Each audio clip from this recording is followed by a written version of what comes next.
I want to bring in now Dr. Lois Weiner. She's the author of The Future of Our Schools, Teachers' Unions, and Social Justice. She's also a researcher, writer, and consultant on the teacher union transformation. Lois, thank you so much for joining us. Thank you for inviting me. Of course. So by our counts, there were roughly 8 major teacher strikes last year. There have already been a couple this year as well. When you look at this, is this a movement? And if so, what's really driving this? Well, this is not only a movement, I think it's one of the most profound social movements that we've seen in this country for years, certainly since Donald Trump was elected president. And it's a social movement of teachers and of parents. And I want to make a point that most teachers are women. And when we say parent, that usually means mother. Mm-hmm. So this is a social movement of women who are fighting to defend public education and their kids. What would you say makes a really successful strike?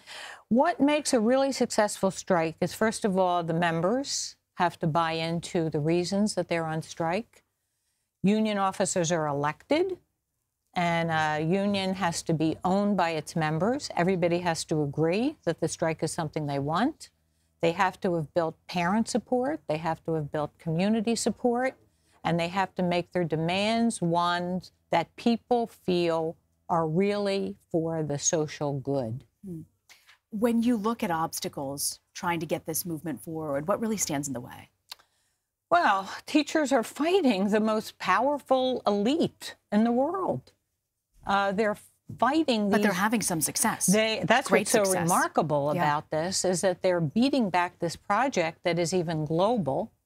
The project intends to privatize the schools, control what kids learn, control what teachers teach, deprofessionalize the occupation, and control the education of the future workforce and really democracy. You mentioned democracy. We've even seen some teachers, I think it was in Oklahoma, somebody had said to a teacher, if you're unhappy with the politicians, run. And many teachers have sought state office, national office at this point. A lot of these strikes are sort of on the state level. Is there a role for the federal government with this? Absolutely. I mean, first of all, the federal government has allowed in its new appropriations something called social impact bonds, which allow companies to contract out to keep kids from getting services. The other thing that it allows is it allows standardized testing. The federal government has also pushed an agenda of privatization in charter schools. So we really have a bipartisan project here. Both the Democrats and the Republicans have bought into this project. You say this is bipartisan. Yes. What role do you see this issue playing in the 2020 elections? Do you think it'll make a difference? Oh, I think it's going to be huge. How so? First of all, Cory Booker has been one of the most vocal supporters of charter schools and privatization. His role in the Newark public schools, I think, was a disgrace.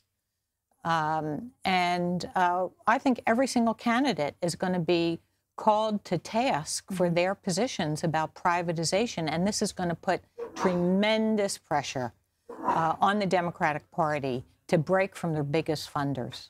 You mentioned the biggest funders. The Koch brothers have come forward saying they're going to be funding education efforts. Are you talking to them at all? Have you heard from them? Well, what they want to fund is really the destruction of public education. How so? Well, they want to have kids in preschool, instead of having teachers, have iPads where they see clips. But when people argue you need to have kids in preschool, you need to be funding that. We need quality preschool. We need the same kind of preschool that Mark Zuckerberg has for his kids. You know, that's why the teachers are going out with a demand, Red for Ed, which I'm wearing. Red for Ed, you saying is a theme this month. Yes, absolutely. I want to thank you so much for joining us, Dr. Weiner. You've also got a book out called The Future of Our Schools, Teachers' Unions, and Social Justice. Good luck to you. Thank you. Absolutely. Thank you for joining us.